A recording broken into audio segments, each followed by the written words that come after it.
दोस्तों, भारतवर्ष पृथ्वी का एक बेहतरीन स्थान है। हिमालय पर्वत की ऊंची चोटियां यहाँ बादलों का रास्ता रोक देने में सक्षम है, जिस वजह से इन चोटियों से टकराकर बादल पीछे हटते हैं और भारी बारिश करते हैं। भारत में सदाबहार और बरसाती नदियों की भरमार है। यही कारण है कि किसी समय भारत के एक बड़े भूभाग पर जंगल हुआ करते थे, किंतु बढ़ती इंसानी आबादी हरियाली के लिए एक बड़ी समस्या लेकर आई। भारत में जंगलों के कटाव ने यहाँ रहने वाले अनेकों जीवों के घर छीन लिए और इनमें से कुछ जीव तो बिल्कुल ही विलुप्त हो गए। जीवाश्मों से जुड़े अध्ययन ये सिद्ध करते हैं कि किसी समय भारत में जिराफ से लेकर हिपोपोटामस तक और शुतुरमुर्ग से लेकर मेगलोशलीस यानी भैंसों जितने बड़े आकार के कछुए तक भी निवास करते थे।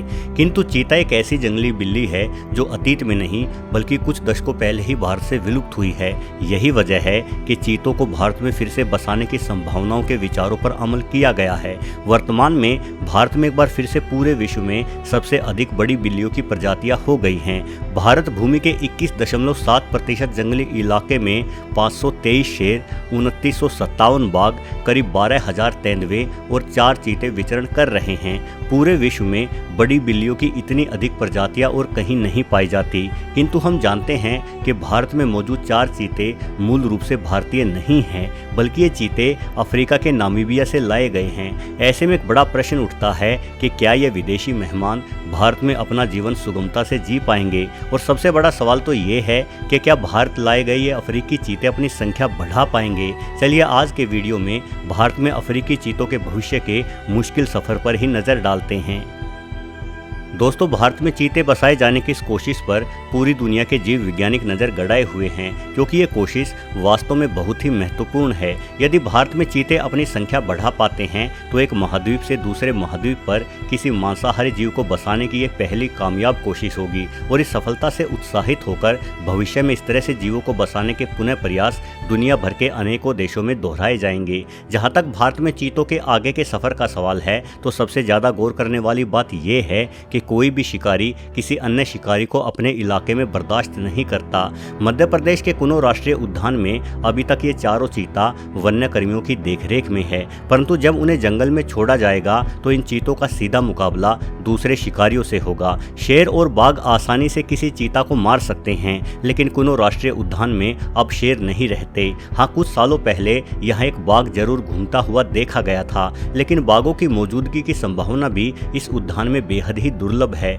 ऐसे में इन मेहमान चीतों को सबसे बड़ी चुनौती तेंदुओं से मिलेगी, क्योंकि कुनों में अभी भी प्रति 100 वर्ग किलोमीटर क्षेत्र में औसतन 9 तेंदुए निवास कर रहे हैं। ऐसे में यदि चीतों का सामना किसी भारतीय तेंदुए से हो गया तो क्या वो तेंदुआ चीते को मार सकता है। अफ्रीका में तो कम से कम ऐसा ही होता आया है। अफ्रीका में तेंदुए अपने पकड़ में आए चीते को अक्सर मार डालते हैं। यदि हम तेंदुओं और चीतों की परस्पर तुलना करते हैं तो चीते तेंदुओं की तुलना में काफी कमजोर नजर आते हैं। चीतों की सबसे बड़ी खूबी है इनका तेज रफ्तार से दौड़ना। चीते करीब 120 किलोमीटर प्रति घंटे की गति हासिल कर लेते हैं। चीतों के मजबूत फेफड़े, चौड़े नथुने, लचीली कमर और लंबे पैर इन्हें हवा से बातें करने वाली अनोखी रफ्तार देते हैं। 90% मौकों पर चीता शिकार करने के लिए सिर्फ अपनी तेज गति पर ही निर्भर होता है, जबकि सिर्फ 10% मौकों पर ही ये छिपकर एवं घात लगाकर हमला करता है। चीते के पास तेज परंतु छोटे और मजबूत दांत होते हैं, जिनके काटने की अधिकतम क्षमता 500 PSI तक होती है। वहीं इनके शरीर पर छोटे छोटे काले धब्बे बने होते हैं। इन धब्बों की सहायता से चीते अपने आसपास के माहौल में आसानी से छिप सकते हैं। जहां तक वजन की बात है तो एक चीता करीब 50 से 70 किलोग्राम तक भारी होता है। भले ही चीता शेरों जितना बड़ा आकार ना रखता हो, किंतु ये बिल्ली परिवार का सबसे कामयाब शिकारी माना जाता है। जहाँ शेर, बाघ और तेंदुए मौका परस्ती वाले शिकारी हैं, मतलब ये सिर्फ शिकार ही नहीं करते बल्कि दूसरे जीवों का शिकार छीन भी लेते हैं, वहीं दूसरी ओर चीता लगभग 100% मौकों पर खुद ही शिकार करके अपना पेट भरता है। अपनी असीम गति के दम पर चीता खरगोश से लेकर इम्पाला तक को दबोच लेता है। वास्तव में चीते की गति इसे कभी भूखे पेट नहीं सोने देती, लेकिन धरती के सबसे कामयाब शिकारी की तुलना में यदि हम तेंदुओं की विशेषताओं पर नजर डालते हैं तो एक तेंदुआ निश्चित तौर पर चीतों से कहीं अधिक ताकतवर जानवर है। तेंदुए आसानी से 70 से 90 किलोग्राम या उससे भी अधिक भारी हो जाते हैं। चीतों की तुलना में तेंदुओं की खोपड़ी और जबड़ा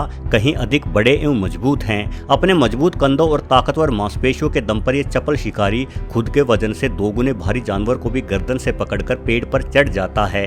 तेंदुए के शरीर पर बने धब्बे फैले हुए एवं पंखुड़ी नुमा होते हैं। ये धब्बे इन्हें झाड़ियों आदि के मध्य में चीतों के मुकाबले अधिक छुपाकर रख सकते हैं। तेंदुए अपने शिकार का दौड़कर पीछा करने की बजाय छुपकर और घात लगाकर ही शिकार करते हैं। ये छुपते हुए अपने शिकार के नजदीक आते हैं और अचानक हमला करके शिकार की गर्दन को दबोच लेते हैं। अन्य बड़ी बिल्लियों की तुलना में तेंदुओं में सबसे बड़ी अनोखी खूबी ये है कि तेंदुए किसी भी हालात, किसी भी मौसम और किसी भी परिस्थिति में निवास कर सकते हैं। ये वर्षावनों से लेकर रेगिस्तानों तक में, लंबी घास के मैदानों से लेकर पर्वतीय इलाकों तक में भी अपना जीवन निर्वाह आसानी से कर लेते हैं। यहाँ तक कि तेंदुए घनी इंसानी आबादी वाले शहरों में भी छुपकर रहने लगते हैं, जहाँ ये मुख्यतः कुत्तों को अपना शिकार बनाते हैं।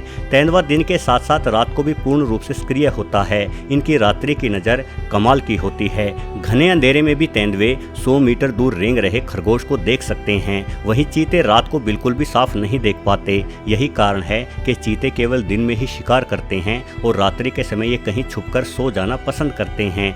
कुल मिलाकर तेंदुआ चीते से कहीं अधिक सक्षम जानवर है। भले ही चीते को बिल्ली परिवार का सबसे कामयाब शिकारी कह दिया जाए, लेकिन इसकी कामयाबी केवल इसकी गति पर ही निर्भर करती है। किंतु वहीं दूसरी तरफ एक तेंदुआ चतुराई, घात लगाने और ताकत के मामले में चीते को चारों खाने चित कर देता है। मतलब यदि किसी चीते और तेंदुए का सामना होता है तो चीते के पास अपनी जान बचाने का केवल एक ही तरीका है, भाग जाना। ये तेंदुओं से दोगुनी रफ्तार से दौड़ सकते हैं, इसलिए एक बार भागना शुरू कर देने के बाद तेंदुआ किसी भी हालात में चीते को पकड़ नहीं पाएगा। किंतु अफ्रीका में ये देखा गया है कि छुपकर और रात में भी हमला करने में माहिर तेंदुए अनेकों बार घात लगाकर आराम कर रहे चीतों को पकड़ लेते हैं और इनका काम तमाम कर डालते हैं। भारत में भी चीतों के भविष्य के लिए तेंदुए सबसे बड़ा खतरा हैं। तेंदुए इस बात को नहीं समझेंगे कि भारत सरकार वर्षों तक प्रयास कर और करोड़ों रुपयों का निवेश कर इन चीतों को मेहमान बनाकर भारत लाई है। दोस्तों, तेंदुओं से संभावित खतरे के अतिरिक्त भारत लाए गए चीतों के लिए